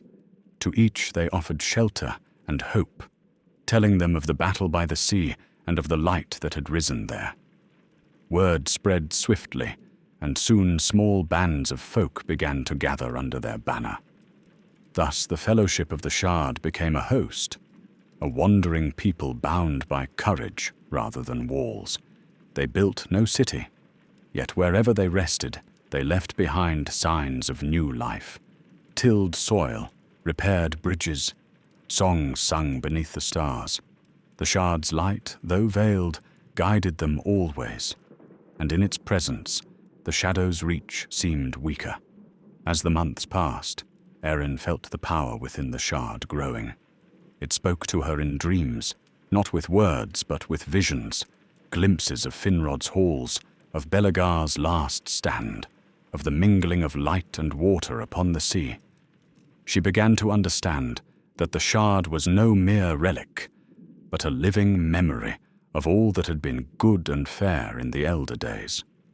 One evening, as they camped beside the river Narog, Eldir came to her. His face was grave. "Scouts have brought word," he said. "Morgoth's armies march south once more. They mean to crush what little freedom remains." Erin looked toward the horizon, where smoke rose faintly against the sky. "Then we must stand again," she said. "Not for victory, perhaps, but for the chance that others may see our fire and find hope." Eldir smiled wearily. "You speak now as Finrod once did." She touched the Shard, feeling its warmth pulse against her palm. "Then let us honor his memory, and Belegars, and all who gave their light to keep the darkness at bay. The next morning they marched north, following the rising smoke. Men and elves alike joined them along the road, drawn by whispers of the golden flame that could not be quenched. When at last they reached the plains of Dorthonion, they found them blackened still, yet beneath the ash, green shoots had begun to sprout. There, beneath the ruins of a fallen tower, Erin raised the shard high. Its light spilled across the plain, bright as dawn. "Here we stand," she cried, her voice echoing across the hills. "Here the light returns." And so it was said in later days that upon that night the fires of the north were rekindled, not of war alone, but of hope. For though Morgoth's hosts marched in their multitudes, the hearts of the free had found courage anew. And in the high heavens the stars burned clear once more, as if to bear witness that even in the deepest darkness the light of Middle-earth yet endured. The land of Dorthonion lay beneath a pale and haunted sky. What had once been green highlands of pine and river had become a place of silence and shadow, the earth scarred by fire and the bones of war. Yet upon those ruins the Fellowship returned, bearing light where none had walked in years. The smoke that had risen from the north was still there, drifting like ghosts across the plain, but beneath it stirred the first movements of men who had come to Erin's call. Word of her deeds had spread faster than wind. Tales told by wanderers and sung by hidden fires of the woman who bore the light of Finrod, who had faced the Storm Lord and lived. Men spoke her name with reverence and hope, and even elves who had long withdrawn from the wars listened when her banner was raised. So it was that, as she climbed the blackened hills, she saw campfires glimmering like stars upon the slopes. Hundreds, then thousands, the scattered remnants of Beor's folk and others who had fled the ruin of the north. Eldir walked beside her, his cloak torn and his eyes weary but proud. "They come to you," he said, quietly. "No king of men has gathered so many since the days of Barahir." Erin looked over the growing host. "Then let them not follow me," she said. "Let them follow the light, for it is older and greater than I." In the days that followed, she set her people to work. The ruins of the old tower, once an outpost of Finrod's realm, were rebuilt with what stone could be found. The banners of the shard were raised high, a sunburst upon white, and fires burned upon every hilltop. Hunters scouted the valleys, smiths forged weapons from the wreckage of the fallen, and watchmen kept vigil by night. Slowly, from despair, a small kingdom was born, not of walls or riches, but of defiance. They called it Lenor, the land of flame, for the light of the shard guided it. But Morgoth's eyes missed nothing. Far to the north in Angband's depths, the Dark Lord heard the songs rising again from the land he thought slain, and his wrath was kindled anew. He sent forth spies like shadows, crows black as pitch, and wraiths that moved by night without sound, and behind them he loosed a new captain, a cunning lieutenant known as Morkel, whose heart was iron and whose mind was fire. Morkel came not by storm or war, but by deceit. He sent whispers among the people, that the shard's light was a curse, that it would draw ruin as surely as flame draws moths. He sent dream visions to the weary, showing them false hopes of peace if they would abandon their struggle. Erin saw the change. Men who once spoke bravely now turned fearful, muttering that perhaps it was folly to defy Morgoth's will. Eldir grew grim and restless, his hand never far from his sword. One night, when the moon hung thin over the hills, Erin climbed to the top of the rebuilt tower. The shard glowed upon the parapet beside her, steady and gold. She gazed northward, toward the mountains that hid Angbarn's gates. "Darkness breeds deceit," said Eldir as he joined her. "You cannot fight whispers with swords." "No," Erin replied. "But truth speaks louder when it is shown, not told." She took the shard in her hand and raised it high. Its light pierced the clouds, casting a pillar of gold into the heavens. The camp below fell silent, faces turned upward as the glow bathed them in warmth. "Hear me," she called, her voice carried across the hills like a trumpet. "You who doubt, who despair, remember Dorthonion, burned and broken. Remember Tarn Eluin, where brave hearts fell but did not yield. This light was born of that fire, and it does not burn to destroy, but to heal. Will you let fear be your master again?" The people answered with a cry that shook the night. "No!" The light flared brighter, and for a moment even the far north seemed to waver. The shadows upon the plains recoiled, and the spies of Morgoth fled before that brilliance. Elder smiled. "You have their hearts again." "Not mine," she said softly. "It already belongs to this flame." The next morning, scouts returned from the eastern road, bearing grim tidings. A host was marching south, black-armored soldiers led by banners of red fire. Morkal's forces had come at last. For 3 days the people of Lenor prepared. They built palisades of stone and timber, dug trenches along the narrow passes, and gathered every sword and spear they could muster. The elves who had joined them from the woods of Osiriand forged new blades that gleamed white in the sun. Erin herself went among the ranks, speaking words of courage, and the shard hung from her breast like a living flame. When dawn came on the 4th day, the enemy was at the gates. The sun rose behind a veil of smoke, and the valley filled with the sound of horns and the tramp of iron feet. Upon a black steed rode Morkel, his armor red with runes that smoldered faintly, his eyes like burning coals. He raised his sword and called out, "Give me the light, and I will spare your lives." Erin stepped forward onto the battlement. Her hair streamed in the wind, and the shard blazed against her heart. "You have no power to grant mercy," she said, "and we have none to beg it." Then the battle was joined. The clash of arms rang across the valley. The screams of orcs, the cries of men, the hiss of arrows in flight. Fire spilled from Morkel's ranks as they hurled burning pitch upon the walls, but the defenders held, and wherever Erin's light fell, the darkness faltered. Eldir fought beside her, his blade singing through armor and flame. 3 times Morkel's warriors stormed the gates, and 3 times they were driven back. But the cost was great. Many fell, and the air was thick with smoke. At last, Morkel himself came forth, his sword blazing red. He struck down the gates with a cry of fury and strode into the courtyard. "Now, bearer of the flame," he roared, "let us see whose fire burns stronger." Erin met him beneath the tower.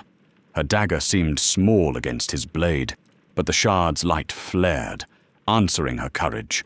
Their clash lit the sky, gold against crimson, hope against hatred. Eldir tried to reach her, but the press of battle held him back. Sparks flew as their weapons met again and again, until at last Morkol struck her down upon one knee.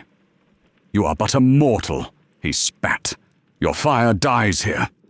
Erin rose, blood upon her lips, and pressed the shard to her heart. "Then let it die," she said, "if dying can bring dawn." A great light burst forth, brighter than morning, fiercer than flame. The shock of it threw Morkel backward, his armor melting like wax. The orcs fled shrieking as the blaze swept over the field, burning no flesh but driving out every shadow. When the light faded, Morkel was gone, and Erin knelt upon the ground, the shard dim in her hands. Eldir reached her and caught her as she fell. "You've won," he whispered. She smiled faintly. "No," she said, "the light has." And as the first true dawn in many years broke over Dorthonion, its rays mingled with the glow of the shard, casting gold upon the hills that had long lain dead. The people of Lenor lifted their voices in song, and for a time, brief but pure, the north was bright again. When the dawn rose over Dorthonion that morning, its light fell upon a land forever changed. The smoke of battle drifted eastward, and the valley lay hushed beneath a sky of pale gold. The dark banners of Morkel's host had vanished like a dream, leaving only silence and the whisper of wind through broken spears. The fires were gone.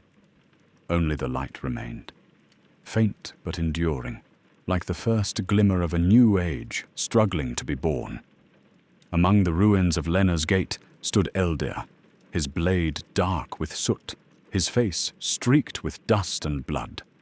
Around him, the people moved slowly, tending the wounded, gathering their fallen. They spoke in hushed voices, as though fearful of breaking the fragile peace that hung over the field. In the center, upon the stone courtyard, Erin lay still, the shard clasped in her hands. He knelt beside her, his heart heavy. She breathed faintly, though her skin was pale as frost. The golden light that once had blazed from the shard now burned softly, pulsing like a heartbeat. Eldir touched her shoulder. "Erin," he whispered. Her eyes fluttered open, and for a moment he saw in them not pain, but peace.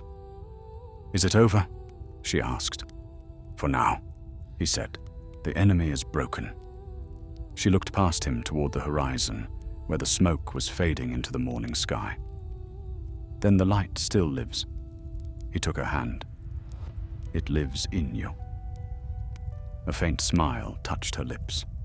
"No, it was never mine. It was only borrowed to remind us that we are not forgotten." Her eyes closed, and for a time she was still. Eldir feared she had passed, but then the shard flared again, and warmth returned to her hand. She drew a slow breath. "The flame endures," she murmured, and slipped into sleep. Eldir rose and looked upon the gathered host. "The battle is won," he said aloud, his voice carrying across the courtyard. "Our captain lives, and her light has saved us.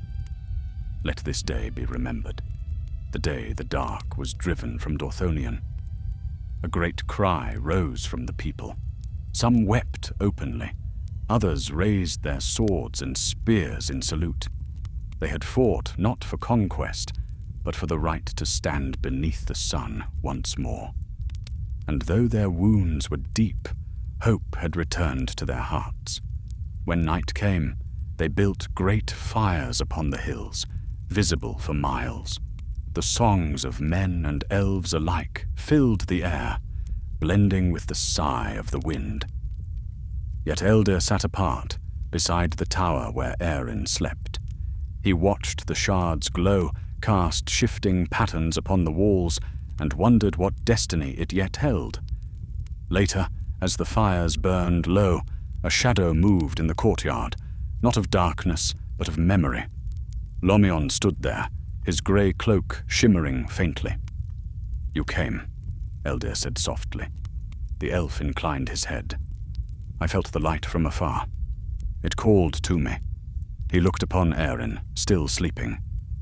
"She has done what few could, kindled hope in the very heart of despair." Eldir nodded. "But her strength is spent. Will she live?" "That is not mine to say," Lomion replied. "Her life is bound to the shard now, and the shard to the fate of this land. If the flame endures here, she will not fade." He turned his gaze northward. "Yet know this, Morgoth will not forget this day. His wrath will return, greater than before. The time of darkness is not ended. It is only turned aside. But you have brought the world a breath of peace, and in that breath, many seeds may yet take root." Eldir's hand tightened upon his sword hilt. "Then we will stand again when he comes." Lomion smiled faintly. "So spoke the firstborn in ages past, and so shall the aftercomers now. Perhaps this was always meant to be." He looked down once more at Erin. "When she wakes, tell her this. The light she bears is not the last of Finrod's gifts. There are other flames hidden still, in stone, in song, in the hearts of those who refuse to yield. Together they will shape what is to come." Then, before Eldir could speak again, the elf stepped into the shadows, and the wind took him. Days passed. The wounded were healed, the dead laid in honor beneath cairns of white stone. The land began to stir, green shoots pushing through the ash, streams running clear once more. The air that had long smelled of smoke now carried the scent of pine and earth. At last, Erin woke fully. She rose from her bed within the tower and stepped into the morning light. Her strength had returned, though a quiet solemnity rested upon her. When she looked upon the shard, she saw within it not only light, but the reflection of countless faces, those who had fallen and those who yet lived. Eldir met her upon the steps. "You should rest still," he said. "I have rested enough," she answered. "There is work yet to be done." He smiled. "Then command it, Lady of Laenor." But she shook her head. "Not a lady, not queen, only keeper." Together they walked among the people. Erin spoke with each in turn, not of war, but of rebuilding, of homes to raise, of fields to sow, of children to teach the old songs anew. For though she knew the shadow would return, she also knew that despair was its greatest servant. "So long as one hand tends the earth," she said, "Morgoth's victory is not complete." And so the people labored, and the land began to heal. They built new homes of wood and stone, planted gardens in the ruins, and sang by night beneath the stars. Travelers came from afar to see the place where darkness had been broken, and they carried its story back across Beleriand. It was said that the light of the shard could be seen from the farthest hills, not blazing as in battle, but shining gently, like a beacon of peace. And in time, even those who had doubted found their hearts lifted when they beheld it. Years passed, the seasons turned, and Lenore grew in strength and wisdom. Yet Erin remained as she had always been, quiet, steadfast, watchful. The shard hung always at her breast, and when she touched it, she felt the hum of life within, as though the world itself breathed through it. One night, when the stars were bright above Dorthonion, she stood upon the same tower where once she had raised the light against Morkel's army. Eldir came to stand beside her. "The land sleeps," he said. "It is hard to believe how far we have come." Erin looked northward, where the mountains loomed dark against the sky. The shadow still lies beyond those peaks. It watches, waiting. But perhaps it, too, grows weary. "Do you think we will ever be free of it?" "Not while the world endures," she said. "But freedom is not the absence of shadow. It is the strength to walk in its light." Eldir was silent a moment. Then he smiled. "You sound like Finrod himself." She laughed softly. "I only remember what he taught us, that hope is the oldest flame." And as they stood together beneath the stars, the shard's light shone upon their faces, golden and unbroken. Far to the west, over the sea, a faint answering gleam rose upon the horizon, as though another light, older still, had awakened to answer their call. For even in the time of darkness, the fire of Middle-earth had not gone out. It burned quietly now, in the hearts of the faithful, a promise that the dawn, though delayed, would always return. The years of peace that followed were rare and fleeting in Middle-earth. Though Lenor thrived beneath Erin's watch, and the hills of Dorthonion turned green once more, the winds that came from the north carried whispers of dread. Yet still her people lived and labored. The valleys rang with laughter and song, and children grew who knew nothing of the fire that had once consumed their land. Erin walked often among them. She no longer bore armor nor weapon, only the shard that hung about her neck, veiled beneath linen. To the children, she was the keeper of the flame, though she smiled when they called her that. No one keeps the flame, she would say. It keeps us.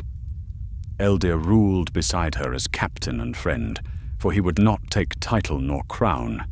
Lenor has no need of kings, he once said, only hearts brave enough to stand against the dark. Together they guided their people through the turning seasons. They rebuilt bridges across the rivers, planted orchards in the once barren fields, and raised white stones over the graves of those who had fallen. But peace, in those days, was always shadowed. Rumors crept from the east, of strange lights seen in the mountains, of beasts that prowled the forests at night. Some said the dead whispered on the wind, calling the names of those who had fought before. The wise among the elves warned that Angban's might could not be wholly broken. Morgoth's will sleeps, they said, but it does not die. Erin listened and made no answer. Yet her heart grew restless. Often she dreamed of fire beneath the mountains, of black wings unfurling against a red sky, and always she saw Belegar standing beside Tarn Eluin, his sword in hand, his eyes turned toward the west. The time of peace is not the end, he would tell her in those dreams. It is only the breath between storms. Then, one winter night, a rider came from the north. His horse stumbled into the gates half dead, and his armor was rent with claw marks. They brought him before Erin, and though his face was pale with pain, his eyes burned with urgency. "My lady," he gasped, "the shadow stirs again. Orcs have crossed the passes of Eridwethrin. Villages burn. They bear a new banner, black with a red hand, and above it an eye of flame." Eldir clenched his fists. "Morgoth's mark." The man nodded weakly. "They move fast. Before spring, they will reach the Sirion." When he had been carried away to rest, silence fell. Erin rose from her chair and went to the tower window. Snow drifted over the hills, soft and cold. Beneath that quiet, she thought she could already feel the tremor of marching feet. "So it begins again," she murmured. Eldir came to stand beside her. "We have held the dark before. We will hold it again." "Not here," she said. "If the north burns anew, Lenor will not stand alone. The flame must move, as it always has." Within a week, she gathered her council. "We will go to Sirion," she told them. "There are still strongholds along the river, the scattered houses of the elves, and the remnants of men who fled the last wars. If we unite them, the shadow may yet be stayed." There were protests. Some begged her to remain, to guard the city she had built, but she only shook her head. "A flame that hides behind walls will one day fade. The light must walk in the open, or the night will forget it ever burned." So it was that, at the first thaw of spring, Erin set out from Lenor with a company of her best warriors and many of her people. The shard shone faintly at her breast, guiding them south once more. Eldir rode at her side, silent but steadfast. As they crossed the high passes, she looked back upon her homeland, the towers gleaming faintly in the dawn, and whispered a quiet farewell. Their road was long and hard. The snow gave way to rain, and rivers swelled with meltwater. Smoke marked their path. Villages razed by orcs, farms abandoned, forests burned. Yet wherever they went, they gathered survivors. men with broken spears, elves whose bows had long been silent, even dwarves from the Blue Mountains who had fled their delved halls. By the time they reached the valley of the Syrian, Erin's host numbered many hundreds, but there, too, they found battle already upon them. Morgoth's forces had moved faster than any had feared. The riverbanks were choked with corpses, and the water ran red under the pale sun. Erin dismounted upon a rise overlooking the plain. Smoke veiled the far side, where a fortress once belonging to the elves now burned. "We are too late," she whispered. Eldir's hand went to his sword. "Not too late to strike back." She nodded slowly. "Then let the river remember its name." That night, beneath the light of the half-moon, they fell upon the enemy camp. The assault was fierce and sudden, arrows whistling, blades flashing, torches snuffed beneath trampled mud. Erin fought at the front, her dagger gleaming like a spark amid the chaos. When her foes saw the shard's light, many turned and fled, crying that the old fire had risen again. But the victory was bitter. The enemy was too many, and the plain too wide. Though the first wave scattered, others followed. By dawn, the fighting had spread to the banks of the Silmarillion itself, and the waters frothed with blood. Amid the noise and flame, Erin saw Eldir fall, struck by a spear as he drove his men forward. She ran to him through the melee, cutting down those who barred her path. He lay by the river, his armor broken, his eyes dim but calm. "Do not mourn," he said, as she knelt beside him. "You've given them hope again. I cannot lead without you. You already have." He smiled faintly, and the light of the shard shone upon his face. "Keep the flame, Erin. That is all any of us can do." Then his hand fell still, and the sound of the river drowned her cry. Something broke within her then, not her courage, but the last tether of fear. She rose, her eyes blazing with tears and fury. Raising the shard high, she cried out, "For Lenore, for all who will not bow." The golden light burst forth once more, spreading across the battlefield like dawn breaking over storm clouds. The orcs shrieked, shielding their eyes, and many threw down their weapons and fled into the dark. The river surged, swelling beyond its banks as if stirred by some ancient power. When the light faded, silence followed. The plain was strewn with the fallen, but the enemy was gone. The survivors gathered around her, their faces pale with awe. Erin stood amid the ruin, the shard dim once more in her hand. She looked down at Eldir's body, and her tears fell like rain upon the earth. That night, they built no fires. They buried their dead by the river, marking the graves with stones, and sang low songs that carried on the wind. Erin sat beside the mound until dawn, watching the river's slow, steady flow. When the sun rose, she turned to her people.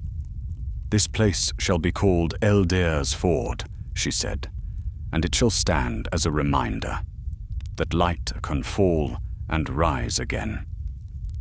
The shard glimmered faintly, as if in assent, and its warmth steadied her. The road ahead would be long, and the shadow still vast, but she no longer feared it, for she had seen that even the smallest flame, when shared, could become a sunrise. The days after the battle at Eldir's Ford were quiet, as if the very earth mourned the fallen. Mists drifted along the riverbanks, veiling the graves of those who had perished, and the cries of gulls wheeled faintly from the distant sea. The survivors built cairns of stone and planted white flowers upon the mounds, and each night they lit small lamps upon the water. One for every soul lost. The river bore them gently away, their lights flickering until they vanished beyond sight. Erin watched in silence. The shard lay against her breast, its glow faint but steady. She had thought its fire dimmed forever after the battle, Yet each evening when the sun sank behind the hills, its warmth returned, as though it drew strength from the hearts of those who still lived. She stood upon the river's edge, long into the night, listening to the whisper of the water and the memory of Eldir's voice. Keep the flame. When at last she turned from the river, her people awaited her. Their faces were weary, yet within their eyes glimmered the same golden light that shone from the shard. She saw then that her burden was no longer hers alone. The flame had passed into them, into all who refused to bow before the dark. "We cannot remain here," she said, her voice carrying across the gathered host. "The enemy is broken, but not destroyed. Morgoth's reach grows even now.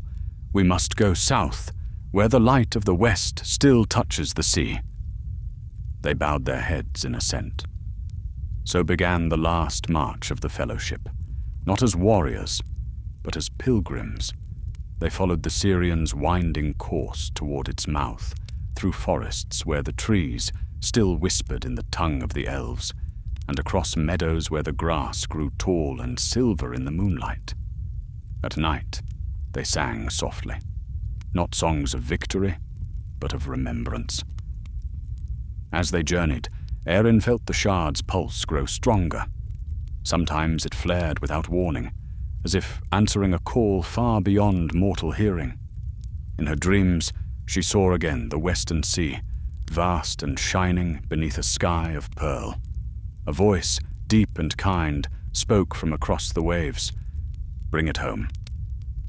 After many days, they came at last to the place where the Sirian met the sea. There the waters spread wide and slow, and the air was filled with salt and wind. The land ended in high cliffs, and far below, the waves broke in endless rhythm. The setting sun painted the horizon in hues of fire and gold. "This is the end of all roads," said one of her followers, an old elf with silver hair. "No," Erin replied. "This is where they begin again." They made camp upon the cliffs, building no fires, for the light of the shard was enough to see by. That night, as the stars came out one by one, Erin walked alone to the edge of the sea. The wind lifted her hair, and the waves roared far below. She held the shard before her, and its light shone upon the foam like molten gold. "Long have I carried you," she whispered, "through fire and shadow, through loss and hope.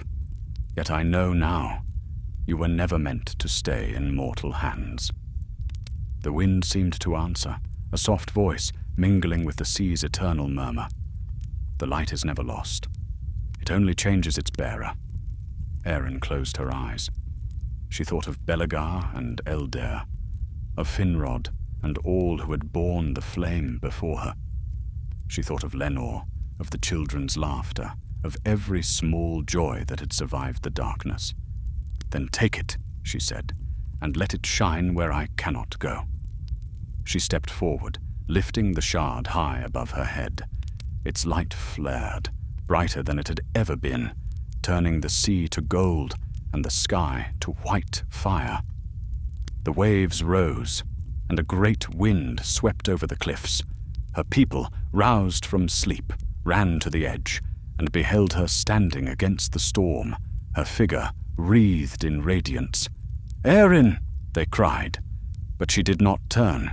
With one last breath, she cast the shard into the sea. For a heartbeat, all the world seemed to hold still. Then the light struck the waves, and the ocean answered. A pillar of gold leapt skyward, reaching beyond the clouds, and the sound of it was like a song, vast, sorrowful, and full of promise. The stars brightened, their reflections dancing upon the waves. The sea calmed, glowing faintly with an inner fire. When the light faded, Erin was gone. Only her cloak remained upon the cliff, fluttering in the wind like a banner of dusk. The people fell to their knees. Some wept openly, others sang, their voices trembling. The old elf lifted his hands toward the horizon. "She has returned the flame to the waters," he said. and the world will not forget her. So they built a stone cairn upon the cliff where she had stood, and upon it they carved her name in the tongues of elves and men, Erin of the house of Bor, keeper of the flame. And beside it they set a single crystal lamp, fashioned in the likeness of the shard she had borne. It burned without fuel, a gift of the sea itself, and its light never dimmed. Years passed, and the tale of Erin's deeds spread far. Mariners who sailed the western waters said that on clear nights they could see a golden glow beneath the waves, moving with the tides. They called it Eleanor, the star of the sea, and they swore that when storms rose, its light guided their ships to safety. Even in distant Nargothrond, before its final fall, the elves spoke of her with reverence. And when darkness came once more to Middle-earth, her story was told by firelight in secret halls, a story not of triumph, but of endurance. For though the shadow waxed and waned, though empires fell and ages turned to dust, the flame she had kept alive burned on. It shone in the eyes of those who chose hope over despair, in every song sung against the night, in every hand that reached for another. And far to the west, beyond the reach of time and war, the Valar beheld the golden shimmer upon the sea. They remembered Finrod's friendship and the courage of the children of men, and they smiled. Thus ended the tale of Erin, keeper of the flame, the last bearer of Finrod's light, whose faith kindled a dawn that neither Morgoth nor any darkness that followed could wholly extinguish. And though ages would pass, and the world itself would change, the sea would still murmur her name, and the stars would still remember the glow of the shard, the promise that light, once born, is never lost. Важко прощатись з героями, коли проходиш з ними такий шлях. Це історія моє нагадування про те, що навіть найтемніші часи, ми знаємо, звісно, які вони бувають темні, світло ніколи не зникає безслідно. Воно просто змінює того, хто його несе. Дякую, що дослухали до кінця. Це дуже цінно для мене. Якщо хочете ще чути продовження цього циклу про першу епоху, тисніть на дзвіночок, пишіть світло лайк або в коментарях, щоб я знав, що ви тут бережіть себе і своє внутрішнє світло. З вами ваш автор Колін.